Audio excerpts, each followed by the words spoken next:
Hello guys, and welcome to another video. Today we are talking biohacking. Biohacking. Yes. One of my favourite topics to talk about. Yes. How to increase your frequency to attract your twin flame. By the way, we got tattoos. Oh, yeah. We got a couple of tattoos. Yes. They probably can't see them from there. Maybe I'll zoom in. Yeah. If we just hold it like that. King and queen. King and queen. Okay, so biohacking is the idea of improving what you do on a daily basis to improve your mind, your body, the way your life works, that sort of thing. It can be anything from advanced sleep tracking to supplements to even like a specific morning routine. Anything that makes your life more efficient, more effective, run better, run smoother. It's just improving, basically. Yes, and these biohacks are specifically to raise your frequency, but it also, of course, makes your body healthier, your mind clearer, it gives you more energy. So it's not just about contracting your twin flame here, you will just get a health boost, basically, right? Oh yeah, this is going to help everything, yeah. So number one, meditation. Meditation is important for a huge number of reasons. It does a huge number of benefits to your brain. It literally lengthens the telomeres, which helps you live longer, reduces the risk of chronic diseases, cancers, and all sorts of things.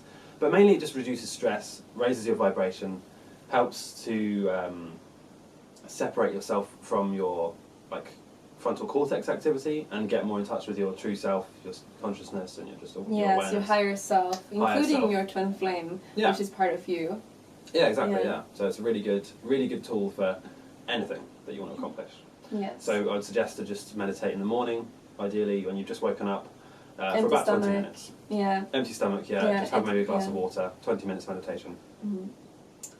Yeah, that's all you really need, really, and I think this is maybe the most important one, actually. Oh yeah, definitely most important. Yeah. Don't worry even if you just start with 10 minutes. I mean, she meditates an hour a day. I only do 20 minutes, so you can just do whatever's comfortable. The second way to raise your frequency is to sleep. Sleep at least 8 hours every night, and preferably in a dark room. The darker the better, and also not too warm.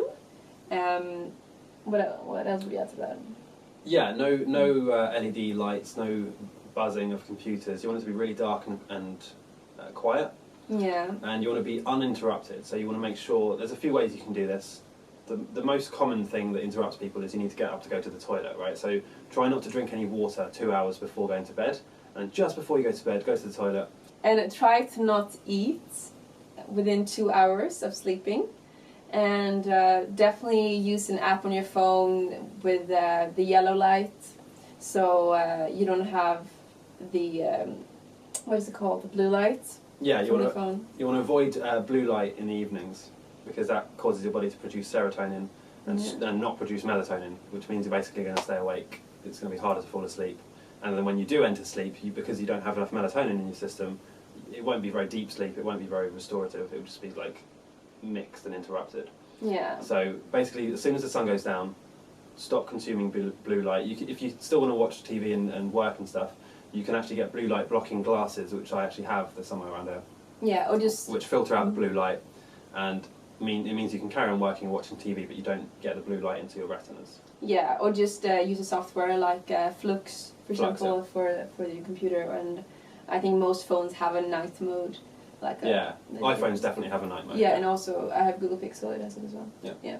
Alright, so number 3 is diet, and for this one I would just say, I'm not going to start a huge debate here, I would just say try and get as close to plant-based or vegan as you can, but obviously everyone's going to have their problems with that. They're going to think, oh, well, I need to have meat, or I need to have cheese, for example. The closest you can get to plant-based, the better, but that's something that maybe you should do your own research on. I don't want to start an argument here in the comments section. The closest you can get to that, the higher your vibration is going to be, the more energy you're going to have. So just try and eat lots of fruit and vegetables, lots of water, and vitamins, nutrients. Take a multivitamin, that sort of thing.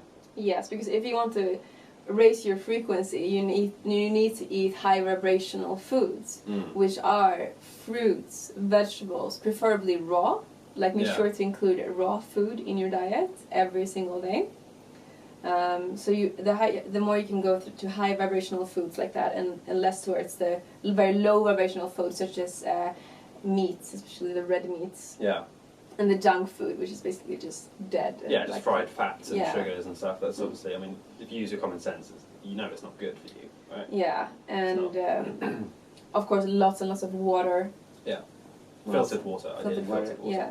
Well, actually, we'll put some links in the description to things like a water filter that we use, the blue light blocking glasses. We'll put all these links in the description, so check them out. All right, number 4 is technology restrictions. This is, we kind of just followed on from the last one, but basically if you have a phone with night mode, put it on night mode in the evenings.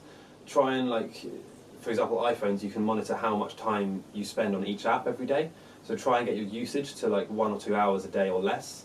I mean, some people are spending 6 hours on their phone and just consuming content on Instagram, scrolling through mindlessly, and just getting that constant release of dopamine, which basically lowers your vibration over time.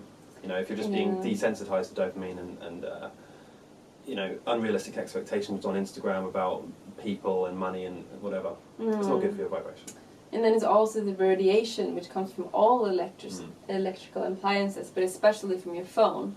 So if you're sleeping with your phone next to your bed and it's not on flight mode, definitely now in the future, switch on flight mode when you're sleeping, because it's so damaging for your brain and definitely for your frequency as well.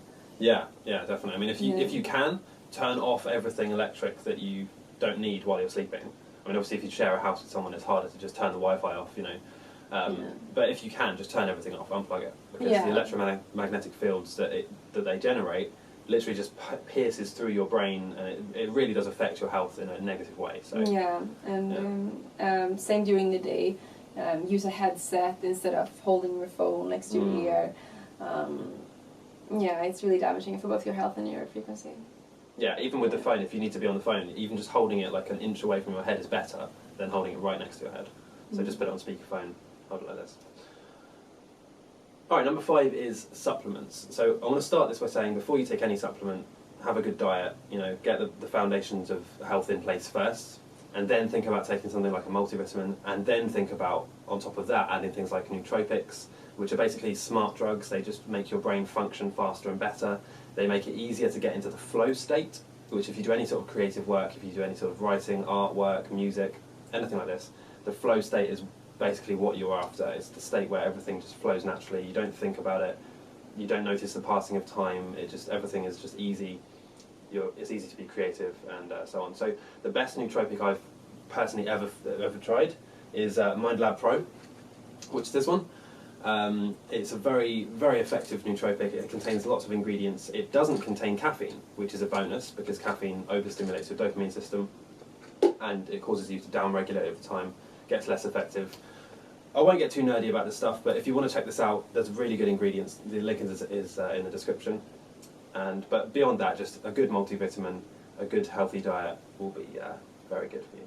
Yes, it'll definitely help raise your vibrations. Yeah.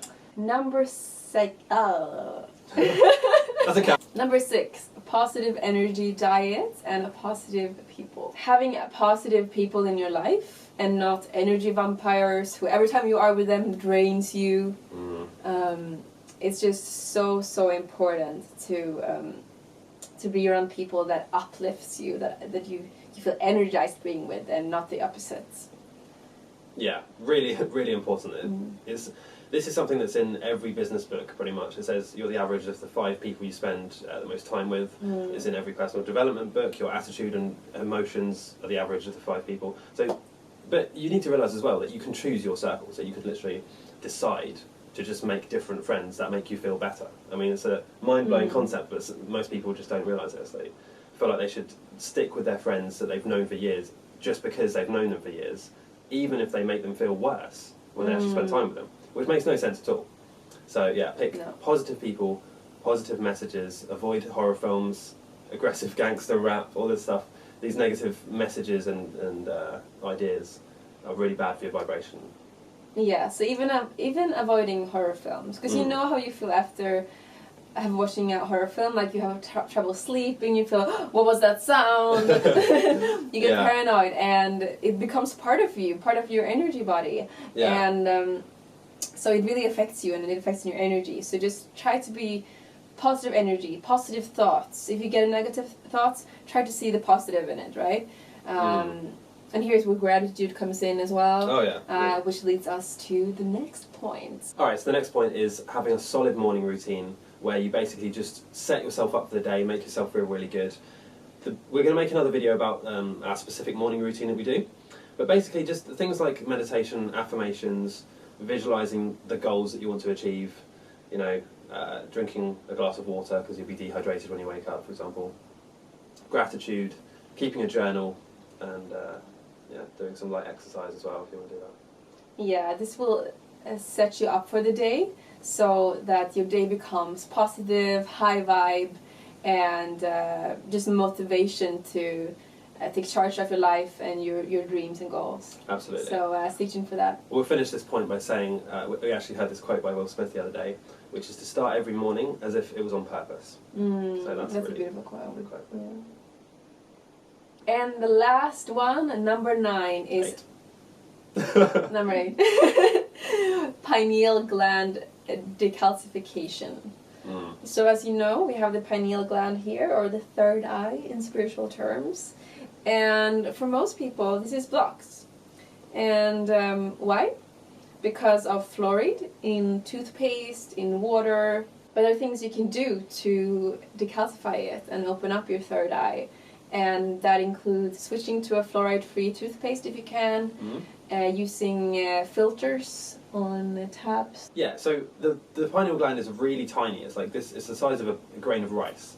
But relative to its mass, it has the biggest blood flow of any organ in the body. So anything you consume, you can be pretty sure that it's going to flow directly through the pineal gland at some point. So anything you consume, like sugar, coffee, alcohol, these things are going to have a bad impact on the pineal gland.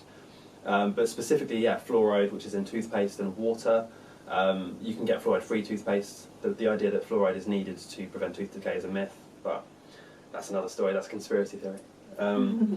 Yeah, you can get filters that remove the fluoride. They're quite expensive, but in my opinion, it's worth it. Or you can just get like a jug with but does that filter the fluoride? Most of it, not all of it. Yeah, you can get jugs, and it's better than nothing. It's better than nothing. Yeah. There are also many supplements you can take. For example, goji berries.